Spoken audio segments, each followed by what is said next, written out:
안녕하세요. 저는 60대 초반에 이제 막 할머니가 된 사람입니다. 예쁜 손녀의 할머니가 되고 보니 제가 자식을 낳아 기를 때보다 더 애틋하고 더 예쁘게 느껴지더라고요. 제가 아이를 낳았을 때는 멋모르고 곁에서 상세히 알려줄 사람도 없어 허둥지둥 거리느라 정신 없었거든요. 실수도 많고 아이 붙들고 울기도 많이 울고 원망도 많이 했었답니다. 친정 어머니가 안 계신 자리가 그럴 때 어찌나 크게 느껴지는지 서러운 마음이 들었거든요. 저를 낳아주신 엄마는 제가 3살이 되던 해에 지병으로 돌아가셨다고 들었습니다.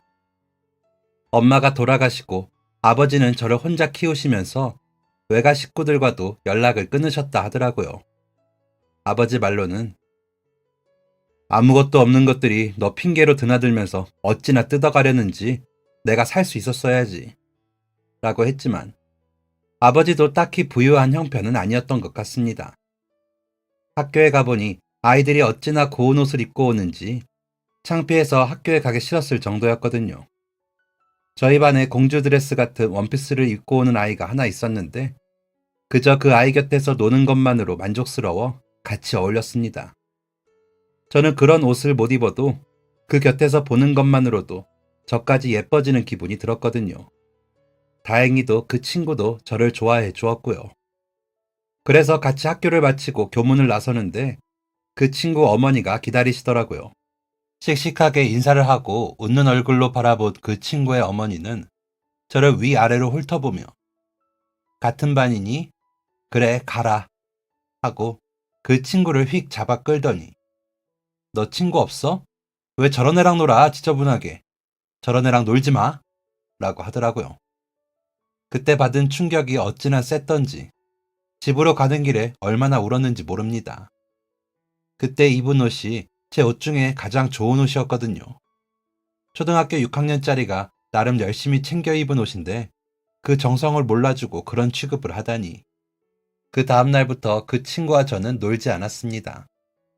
그 친구는 아무렇지 않은 척 다가왔지만 저는 모른 척하고 말을 하지 않았습니다. 그렇게라도 자존심을 지키고 싶었거든요. 저는 반에서 제일 공부를 잘했지만 그냥 엄마 없는 애로 불렸습니다. 걔 있잖아, 엄마 없는 애. 매일 100점 맞는 애가 저였죠. 덧붙는 말은 친엄마는 죽고 새엄마는 동생만 데리고 이혼했대 였죠. 그런 수군거림은 아무리 들어도 익숙해지지 않았습니다. 들을 때마다 아프고 욱신거리더라고요. 새엄마는 좋은 분이셨습니다. 저를 처음 만난 건 제가 5살쯤 되었을 때였습니다. 어떤 일이 있었는지는 모르겠지만 갑자기 나타나서 이제부터 같이 살 거야. 새엄마라고 불러. 라는 아버지의 말과 함께 등장을 하셨죠. 하얀 피부에 웃는 모습이 예쁜 사람이라 어린 마음에도 좋았던 것 같습니다. 새엄마는 음식도 잘하고 옷도 예쁘게 입혀주셨습니다. 아빠가 대충 챙기던 밥을 먹다 새엄마가 챙겨주는 간식까지 빠짐없이 먹다 보니 살도 오르고 키도 갑자기 훌쩍 컸을 정도였죠. 사과를 깎아도 토끼 모양으로 깎아주고 옷을 입혀도 잣으로 옷에 꽃을 달아주셨거든요. 그런 새엄마를 안 좋아할 수가 없었습니다. 게다가 새엄마 뱃속에는 제 동생이 자라고 있었기에 새엄마는 저에게 천사 같은 사람이었습니다. 매일 혼자 집을 지키던 저는 엄마랑 동생이 생기면 좋겠다는 생각을 매일 했었거든요. 하늘나라에 먼저 간 엄마가 저를 위해 한 번에 보내주셨다고 생각했습니다. 아버지는 그런 새엄마에게 잘해주었습니다. 처음에는 잘해주는 것처럼 보이더라고요. 동생이 태어나고 저는 새엄마를 도와 동생 돌보는 일도 열심히 했습니다. 동생이 아장아장 걷고 말도 하는 모습이 너무 예뻐서 매일 학교 끝나면 집으로 달려가 동생과 놀았습니다. 그때는 엄마 없는 애로 불리지도 않았기에 학교 친구들과 놀 수도 있었지만 저는 동생을 보러 부지런히 집으로 갔습니다. 그런데 어느 날부터인가 아버지는 일도 나가지 않고 집에 있더니 술을 마시기 시작했습니다. 새엄마는 그런 아버지를 위해 여러 요리들을 해 가져다 주셨죠. 아버지는 그 음식들을 안주 삼아 점점 더 많은 술을 마시기 시작했습니다. 그러더니 새엄마를 향해 술병을 던지더군요. 야, 너 집 잘 산다며? 가서 돈 좀 가져와. 이제 애까지 낳고 이렇게 사는데 너희 집이라고 뭐 방법 있겠냐? 가서 돈 가져와. 여태까지 내가 벌어다 준 돈으로 먹고 살았으면 저도 이제 뭐라도 해와야지. 라며 소리를 지르면서요. 던져진 소주병은 깨져 여기저기 튀었고 동생의 이마와 손등에는 그 파편이 튀었는지 피가 흘렀습니다. 새엄마는 깜짝 놀라 동생을 데리고 달려나갔고 저는 술에 취한 아버지와 깨진 파편이 널브러진 집에 남게 되었습니다. 몇 시간 뒤 이마와 손에 붕대를 감은 동생을 안고 나타난 새엄마는 아버지와 소리치며 싸우시더라고요. 그 과정에서 집안 물건들은 다 부서졌고 옷가지들은 다 찢어졌습니다. 새엄마는 아버지에게 맞기도 하고 동생은 큰 소리로 울었습니다. 저와 부둥켜 안고 부들부들 떨면서 울었죠. 그렇게 며칠을 싸우던 아버지와 새엄마는 새엄마가 짐을 싸서 나가면서 더 이상 싸우지 않게 되었습니다. 어떤 아저씨들이 와서 아버지를 겁을 주며 새엄마의 짐을 차에 실었고 동생은 새엄마 품에 안겨 차에 올라탔습니다. 저는 그런 동생을 보며 우는 것밖에 할 수가 없었죠. 고작 11살이었으니까요. 새엄마가 그렇게 떠나기 전날 밤 제게 연미야, 새엄마가 미안해. 그런데 연미까지 데리고 갈 수가 없어. 그래도 연주는 연미 동생이니까 보고 싶으면 아빠한테 만나게 해달라고 해. 알았지? 라고 하셨거든요. 6살밖에 안 된 동생에게 집 주소를 적어주며 언니 보고 싶으면 편지해. 글씨 모르겠으면 점이라도 찍어서 보내. 그러면 언니가 연주가 쓴 줄 알게. 라고 집 주소를 적어 보냈지만 편지는 단 한 번도 오지 않았습니다. 아니, 받을 수가 없었을 수도 있습니다. 새엄마가 그렇게 떠난 후 저와 아버지는 5번의 이사를 했거든요. 학교 근처를 떠나진 않았지만 점점 더 작은 방으로 이사를 했습니다. 그러면서 아버지는 점점 더 많이 술을 마셨습니다. 아버지와 제 주변에는 아무도 없었습니다. 친할아버지와 친할머니는 아버지 어릴 적에 돌아가셨다고 했고 나중에 나타난 고모라는 사람은 너도 이런 집구석에 태어나 고생이 많다 라고 하고 갔는데 그 후로 보지 못했습니다. 새엄마가 떠나고 항상 술에 취해 있던 아버지는 저를 돌보는 일도 하지 않았습니다. 그러다 보니 이웃의 통장 아주머니가 아들을 입혔던 옷이라며 주고 교회에서 나눔이라고 준 옷들을 입혔죠. 그러다 보니 제 꼴은 말이 아니었습니다. 한겨울에도 봄, 가을에나 입을 법한 외투로 버텨야 했으니까요. 잘 지내다가도 한 번씩 수군거림과 엄마 없는 애로 불릴 때면 새엄마와 동생이 너무 그리웠습니다. 언젠가는 만나서 지난 이야기들을 할 수 있을 거라 믿었죠. 그때가 되면 아버지도 술도 안 마시고 정신을 차릴 거라고 말도 안 되는 상상을 했던 것 같습니다. 교회에서 나누어주는 쌀과 반찬으로 겨우 밥만 먹으면서도 저는 그런 날이 오기를 막연하게 바라며 열심히 공부했습니다. 공부 잘해서 훌륭한 사람이 되면 저를 무시했던 모든 사람들을 비웃어주겠다고 다짐했거든요. 그래서 주일마다 교회도 열심히 나갔습니다. 교회에 가면 그래도 저를 반겨주셨거든요. 특히나 목사 사모님이 저를 아껴주셨는데 제가 상이라도 타서 가져가 보여드리면 너무 좋아하시면서 우리 연미는 정말 훌륭한 사람이 될 거야 라며 축복해 주셨습니다. 그때 그 사모님이 아니셨으면 저는 너무 슬프고 힘들었을 겁니다. 그러다 제가 초등학교 졸업식을 앞두고 아버지에게 나 내일 졸업식 해. 학교 대표로 상 받아. 라고 했는데 아버지는 그래? 그래라. 잘났네. 너가 그래도 내 머리를 닮았나 보다. 그러니까 아빠한테 잘해. 나가서 돈도 좀 받아오고. 라며 희죽거리고 웃더라고요. 그런 아버지의 모습이 보기 싫어 저는 집 밖으로 나와 교회로 향했습니다. 사모님께서 졸업식에 입을 옷을 빌려주시겠다고 들리라 하셨거든요. 사모님께 옷을 빌리고 간식을 주셔서 먹고 집으로 돌아오니 아버지가 보이지 않았습니다. 또 술을 사러 나갔나 보다 싶어 그러려니 했는데 그날 밤 아예 들어오지 않더군요. 가끔 그런 날들이 있었기에 저는 혼자 졸업식장으로 향했습니다. 술 취한 아버지와 함께 가는 것보다 차라리 혼자가 낫다고 생각하면서요. 졸업식이 끝나고 교복을 맞춰야 했지만 그 돈이 제게 있을 리 없었습니다. 아버지는 그날 이후로 나타나지 않고 있었기에 어떻게 해야 하나 고민을 하고 있는데 문 두드리는 소리가 나더군요. 문을 열어보니 제복을 입은 경찰 두 분이 서 계셨습니다. 그러시더니 한명호 씨 댁입니까? 하시기에 저희 아버지이신데요. 무슨 일이세요? 라고 물었습니다. 그러자 경찰 한 분이 저기 아버지가 길에서 주무시다가 돌아가셨는데 가서 확인을 좀 해야 할 것 같은데 어른 안 계시니? 라고 하시는 겁니다. 손이 벌벌 떨리고 다리가 후들거리는데 뭐라고 할 말이 없더라고요. 저를 도와줄 수 있는 어른이라고는 사모님밖에 생각이 안 나서 교회로 뛰었습니다.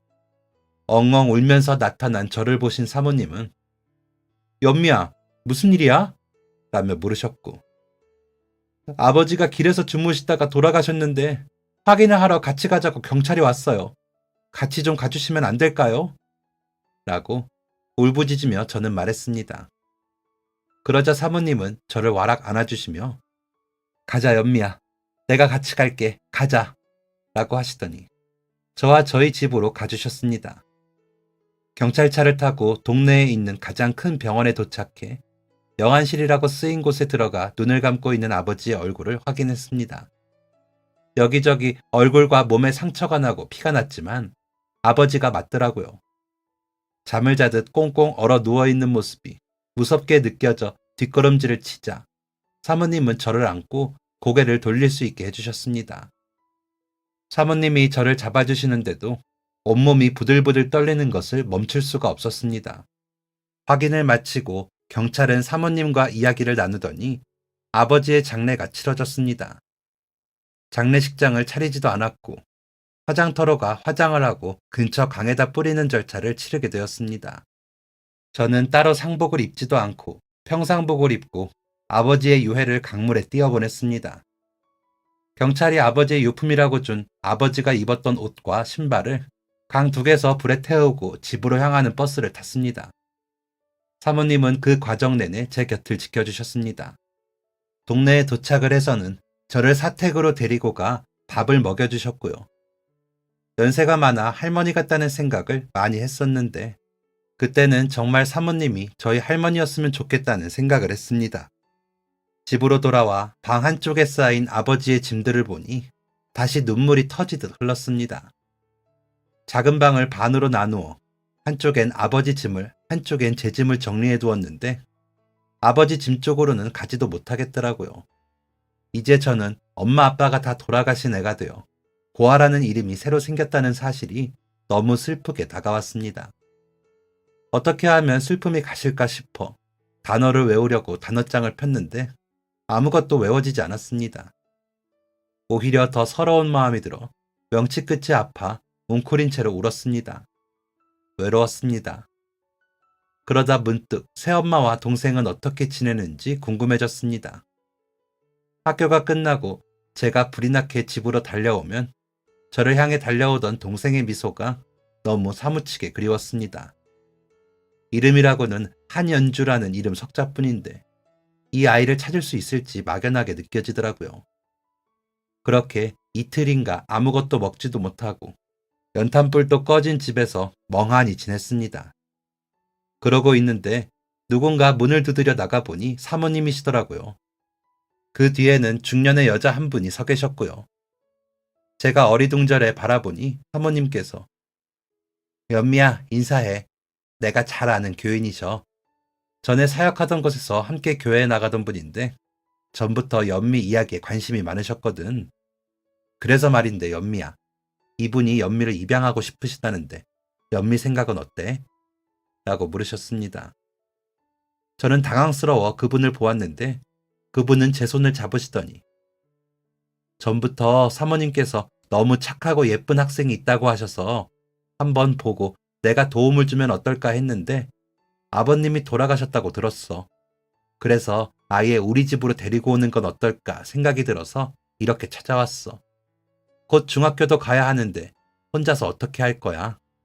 고아원에 가는 것보다 나을 것 같은데 어때? 우리는 평생 자식이 없어서 연미처럼 착하고 예쁜 학생이 우리 딸이 되면 좋을 것 같아. 라고 하시더라고요. 누군가 저를 돌보아 주겠다고 나서는 것이 너무 반갑기도 하고 아버지에게 미안한 마음이 들기도 하는 복잡한 생각들이 머릿속을 휘저었습니다.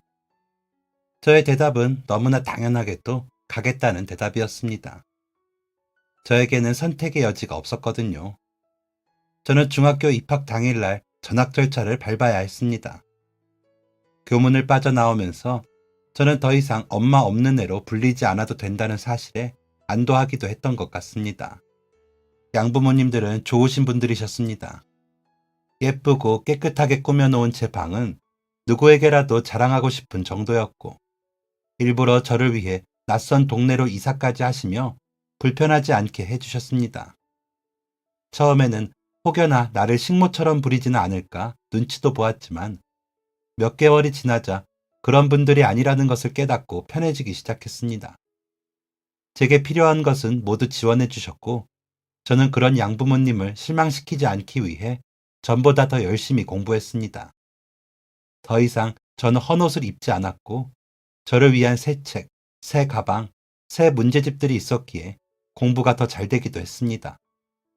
그러다 보니 전학가고 두 번째 시험이었던 기말고사에서부터 저는 전교 1등을 놓치지 않고 하게 되었습니다.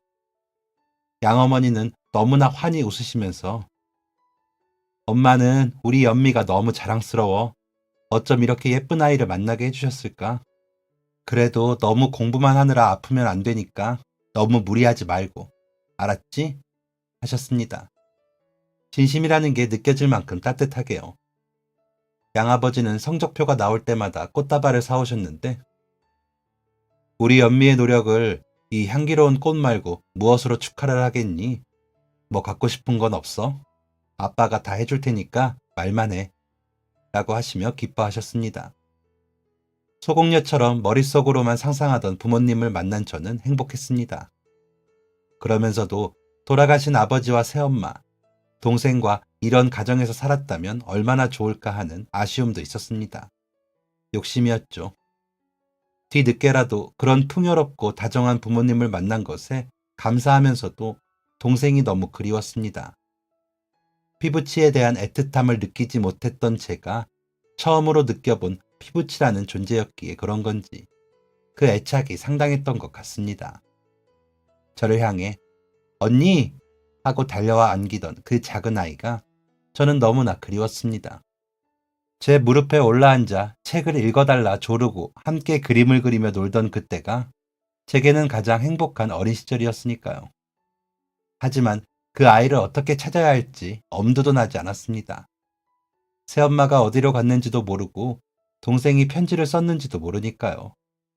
동생만한 아이가 지나가면 눈을 떼지 못하고 보기도 했습니다. 혹시나 동생이 저를 알아보고 언니! 라고 부르며 달려올까 주변을 두리번거리며 유치원이나 초등학교 주변을 지나기도 했고요. 시간이 흐를수록 동생을 만날 수 있다는 희망은 멀어져 가는 듯 했습니다.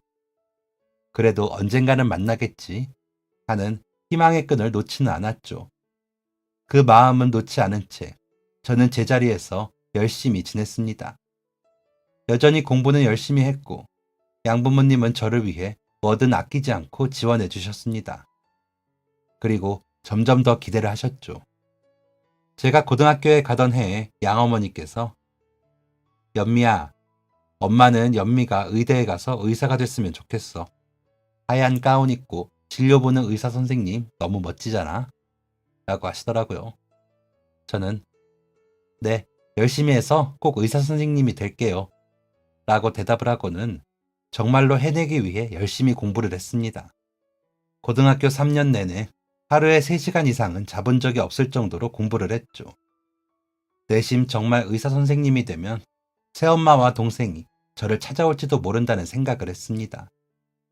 제가 그들을 그리는 것처럼 그들도 저를 그리워할 거라고 믿었으니까요. 가끔은 부모님들께 철없이 마음껏 투정을 부리는 친구들을 보면 부럽기도 했습니다. 잘해주시고 편하게 해주시지만 친부모에게도 부려보지 못한 어리광과 투정을 양부모님께 부리기는 쉽지 않았습니다. 그저 가끔 힘든 티를 내면 양부모님께서는 우리 연희가 힘들구나. 우리 오랜만에 외식이라도 할까? 아니면 여행이라도 갈래? 라며 저를 달래주셨습니다. 가끔 사모님과 만나 좋은 말씀을 함께 듣기도 하면서 전에 살던 동네를 가기도 했지만 따로 시간을 갖지는 못했습니다. 그래서 전에 살던 집에도 가보지 못했죠. 동생과 새엄마가 떠난 그 집에 혹시나 우편물이 온 것이 있나 가보고 싶었지만 양어머니 눈치가 보여 쉽사리 못 움직이겠더라고요. 대학에 가면 꼭 동생을 찾아야지 하고 결심만 할 뿐이었습니다. 그래서 정말 열심히 공부했습니다. 양부모님이 원하시는 의대에 가서 기쁘게 해드리고 싶었고 당당히 동생을 찾고 싶은 마음에 말이죠.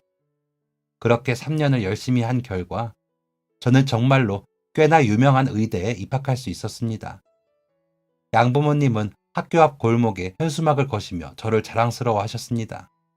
누군가 저를 그렇게 자랑스러워하고 기뻐한다는 것이 얼마나 기쁜 일인지 다른 사람은 모를 수 있지만 제게는 그 모습마저도 행복이었습니다. 대학 등록금을 내고 3월 입학 전까지 저는 동생을 찾기로 마음을 먹었습니다. 하지만 어쩐 일인지 동생의 주소는 찾을 수가 없었습니다. 아버지가 사망하신 상태고 새어머니와 저와는 부모 관계가 아닌 사이이기에 찾는 것에 한계가 생기더라고요. 흥신소 같은 곳에 의뢰를 해볼 수도 있지만 제가 그만큼 돈을 가지고 있지도 않았기에 그 당시에는 그 정도에서 그칠 수밖에 없었습니다. 아쉬웠지만 시간을 더 두고 알아보자 마음을 먹고 저는 대학교에 입학을 하게 되었습니다. 양부모님은 의대에 다니는 저를 더 자랑스러워 하셨고 자랑스러운 만큼 저에게 더 아낌없이 해주셨습니다. 의대 생활은 생각보다 바쁘고 공부할 것도 많아 도서관에서 밤을 샐 때도 많았는데 그때마다 제 옷과 속옷을 챙겨 학교에 가져다 주시고 도시락을 싸와 수업 전에 먹을 수 있게 해주시기도 했습니다. 그런 부모님을 보고 동기들은 한현미 공주구나 하며 놀리기도 했지만 귀한 외동딸 대접을 받는 것이 싫지 않았습니다. 오히려 좋았죠. 그 전까지는 꿈도 못 꾸던 생활이니까요. 가끔 악몽을 꾸면 그 어둡고 더러운 집에서 제가 눈을 뜨고 그동안의 일들은 모두 꿈이었다는 내용이기도 했습니다. 그 정도로 끔찍했던 그때보다 훨씬 좋아진 환경이었기에 감사했습니다. 그런 환경 덕인지 저는 더 활발해졌고 주변에서 활달하다는 이야기를 듣기도 했습니다. 어디 가서든 기죽지 않고 제 의견을 말할 수 있는 성격으로 바뀌기도 했고요. 동생에게 더 좋은 언니가 될 수 있을 것 같다는 자신감이 더 생겼습니다. 커져가는 자신감만큼이나 제 앞에 놓인 과정은 힘들었습니다. 의대 6년은 시작에 지나지 않았으니까요. 국시를 한 번에 붙고 나서 그 이후로도 이리 치이고 저리 치이며 저는 매일을 바쁘게 살았습니다. 매일이 시험이었고 혼나는 게 일이었습니다. 의사 가운을 입은 모습은 상상하던 것과는 달리 멋지지만은 않았지만 분명 보람이 있는 일이었습니다. 저는 소아과를 전공하여 소아과 전문의가 되었습니다. 양부모님께서는 내과에 가기를 원하셨지만 아기들을 워낙 좋아하는 저는 소아과를 고집하여 가게 되었습니다. 그때 처음으로 양부모님 앞에서 고집을 부려본 것 같습니다. 고집이라고 해봤자 저는 아이들 낫게 해주면서 살고 싶어요 라는 말 한마디였지만 양부모님께서는 연미 생각에 그러면 그렇게 해. 엄마랑 아빠는 다 좋아 라고 하실 뿐이었습니다.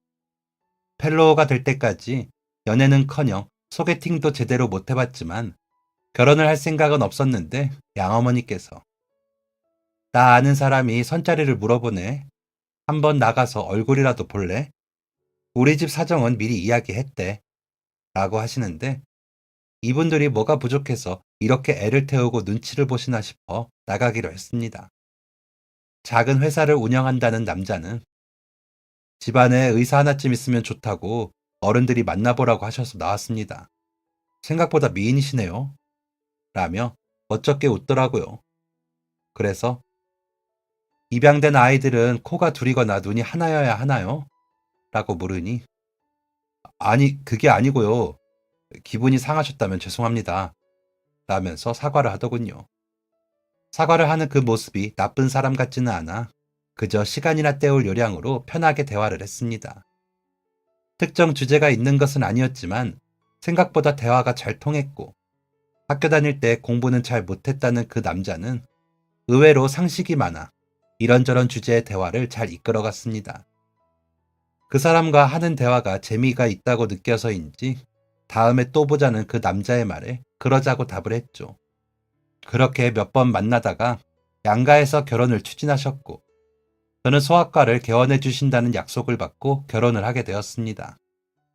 양부모님은 우리가 개원해줘도 되는데 그쪽 집에서 자꾸 입양 이야기를 하면서 혼수를 세게 부르기에 내가 병원해달라고 했어. 우리 연미가 어디가 빠져서. 연미야, 앞으로도 기죽지 말고 당당하게 해. 알았지? 엄마 아빠는 무조건 우리 연미 편이야. 알지? 라며 제 마음이 다칠까 달래주시느라 애를 쓰셨습니다. 남편은 어차피 다 알고 결혼했는데 뭐가 문제야. 당신이 입이 2개야, 팔이 4개야. 우리 부모님 하시는 말은 그냥 흘려들어. 본인 아들이 부족한 결혼이라는 거 아셔서 괜히 저러시는 거니까. 조금 지나면 안 그러실걸? 우리 형수도 처음 시집 올 때만 그랬어. 라고 하더라고요. 남편 말대로 제가 임신을 하고 나자 시어머님은 언제 그러셨냐는 듯이 우리 의사 며느리라며 입에 침이 마르도록 칭찬을 하셨습니다. 제가 입에 맞아 하는 반찬은 꼭 한 통씩 싸서 보내셔야 직성이 풀리시기도 했고요. 양어머니는 그런 시어머니와 자주 점심 식사도 하시고 차도 한 잔씩 하시면서 저를 부탁하셨습니다. 정말 어느 친정 어머니에 견주어도 부족함이 없으신 분이셨습니다. 제 결혼식 날 양부모님은 식이 끝나도록 눈물을 흘리셨고 청첩장에 아버지 성과 제 성이 다른 것을 본 친구들은 아버지만 새아버지인 줄 알 정도였습니다. 고등학교 때부터 친구는 어머님이랑 너랑 너무 닮았어 라고 할 정도였으니까요. 양어머니는 두고두고 그 말을 말씀하시며 좋아하셨습니다.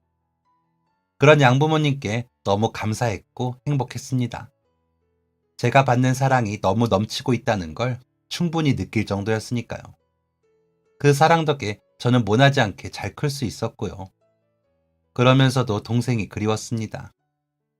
그렇게 받은 사랑을 동생에게도 나누고 싶은 마음이었다고 해야 할까요? 하지만 결혼을 하고 개원을 하고 아이를 임신을 하는 과정에서 동생을 찾아 나서기란 쉽지 않았습니다. 아이를 낳은 지 3개월 만에 저는 다시 병원으로 나가야 했고 아이가 2돌을 간 넘겼을 때쯤 양아버지가 당뇨로 인한 쇼크로 병원에 입원하시면서 저는 또 정신이 없어졌습니다. 양어머니께서 살뜰히 살피시기는 했지만 과가 달라도 의사라는 딸이 아버지를 무심하게 대할 수는 없더라고요. 당뇨 수치가 생각보다 높은 데다가 나이가 노령기에 접어드시는 시기셨기에 강도 높은 관리가 필요하기도 했고요. 다행히도 양아버지는 성실하고 착실한 환자셨습니다. 주치의가 제 대학 선배님이셨기에 더 열심히 의사 선생님의 지시를 따르신다며 내가 우리 연미 덕에 이렇게 무사한 거지. 우리 연미 아니었으면 아빠는 벌써 큰일 났을 거야. 고마워 딸. 이라고 하시는 분이셨으니까요. 양어머니는 그 말씀에 맞장구를 치시며 이래서 집안에 의사가 있어야 해. 진짜 우리가 딸 하나는 잘 두었죠. 그런데 연미야, 너무 피곤한 거 아니야? 얼른 들어가 쉬어. 라고 하시면서 제 걱정을 하셨습니다. 그런 양부모님을 저는 너무 사랑했습니다. 하지만 그 마음을 잘 표현하지 못해 매번 죄송한 마음이었죠. 낳은 자식도 제대로 키우지 못하는 사람이 많은데 양부모님께서는 정말 완벽히 저를 위해 사시는 부모님이셨으니까요. 제가 아이를 낳으러 갈 때도 오로지 저만 위하시며 우리 연미를 하도 하셔서 주변 산모들이 부러워할 정도였습니다. 외동딸이라 그러신가?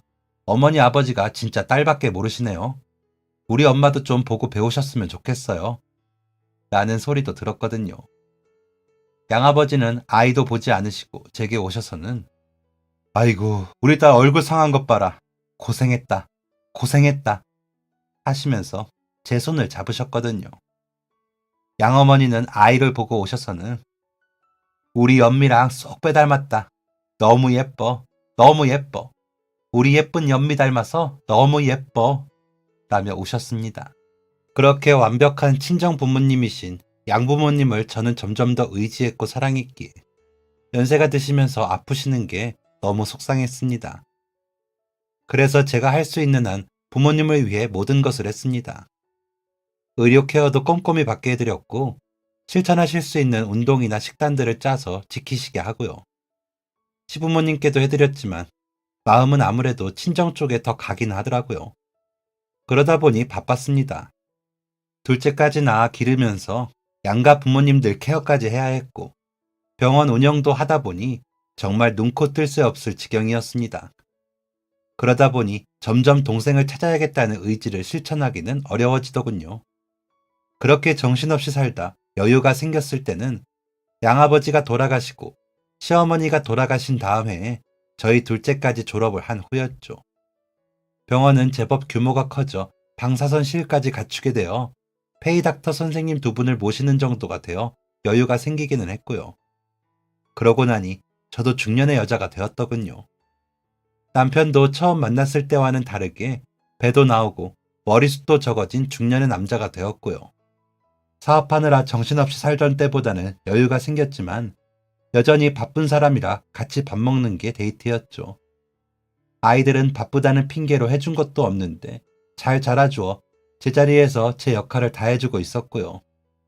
그렇게 마음의 여유를 조금 찾자 다시 동생 생각이 났습니다. 이제는 못 찾는 건가 싶은 마음에 조바심이나 광고라도 내야 하나 싶은 마음이 들었죠.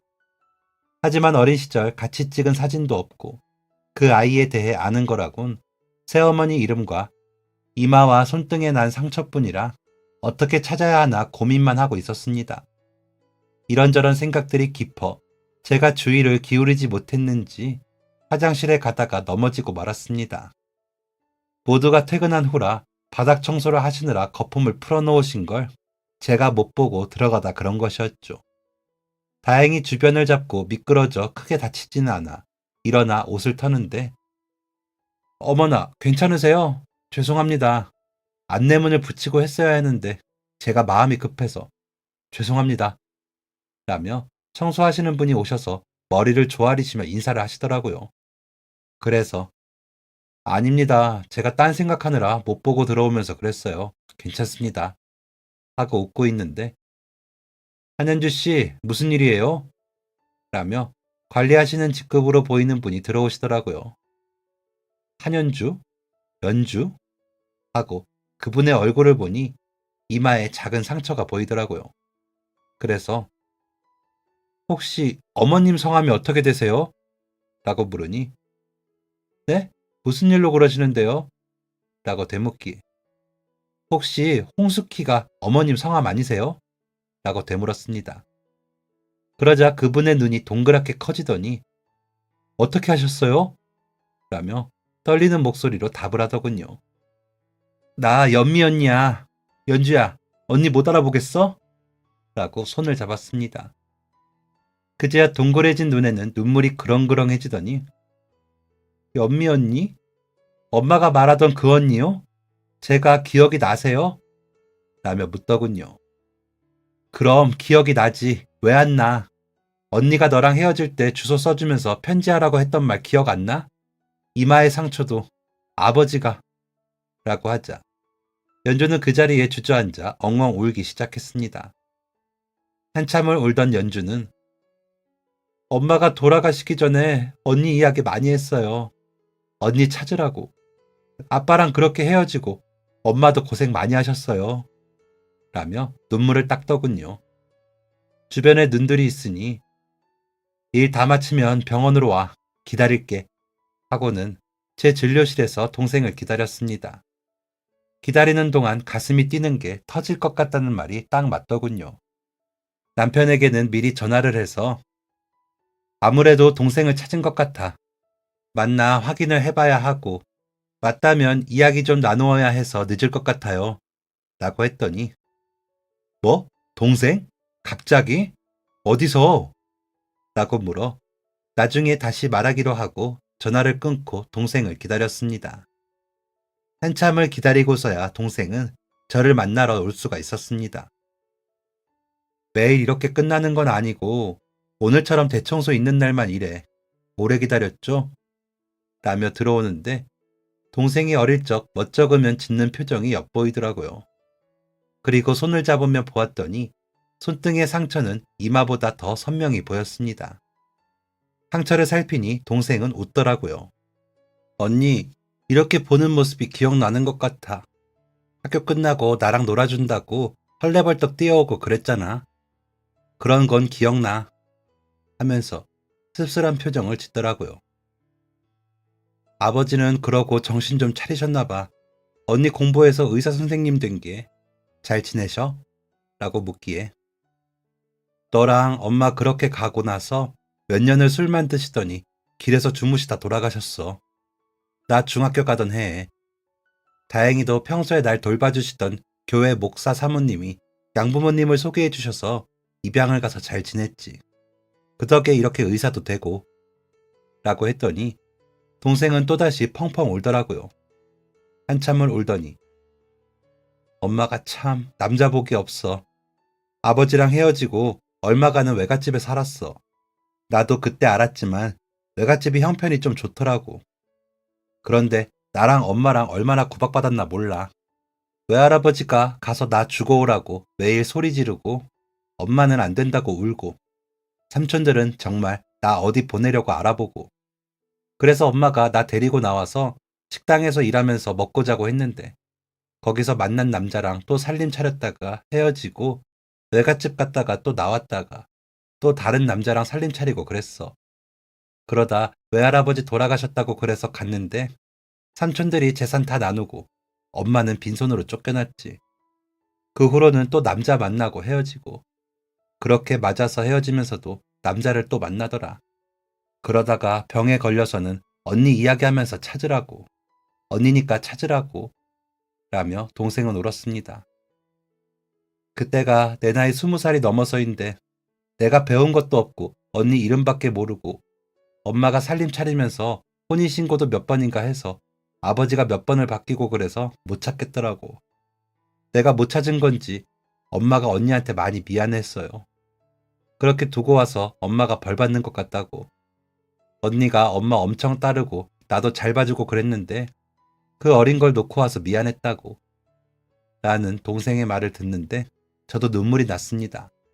새엄마가 동생과 가고 혼자 술에 취한 아버지를 보던 그 공포스러운 그때의 기분이 다시 떠올랐거든요. 동생은 눈물을 닦더니 언니 혼자 힘들었겠다 하기에 양부모님 만나기 전까지는 힘들었지. 아버지는 술만 마시느라 나를 돌보질 않으셨으니까. 그런데 양부모님이 정말 나를 위해 뭐든 다 해주시는 분들이었어. 어머니는 지금도 그러시고 아버지는 몇 해 전에 돌아가셨어. 좋은 양부모님 덕에 시집도 잘 가서 남편도 좋은 사람이고 아이도 잘 컸어. 너는?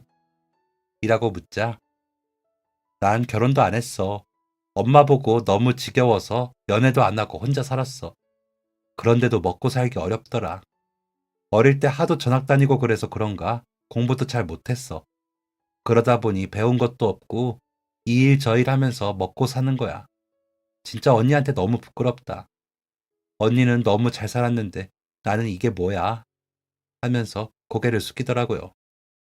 그런 동생의 손을 잡으면서 지금부터라도 뭐 하고 싶은지 잘 생각해봐. 언니가 도와줄게. 언니가 완전히 책임은 못 져도 도와줄 수는 있어. 라고 했습니다. 동생은 그러자 언니가 왜 나를 도와줘? 각자 그냥 살던 것처럼 살다가 이렇게 얼굴 보면 되지. 언니 이렇게 찾은 것만 해도 나는 좋아.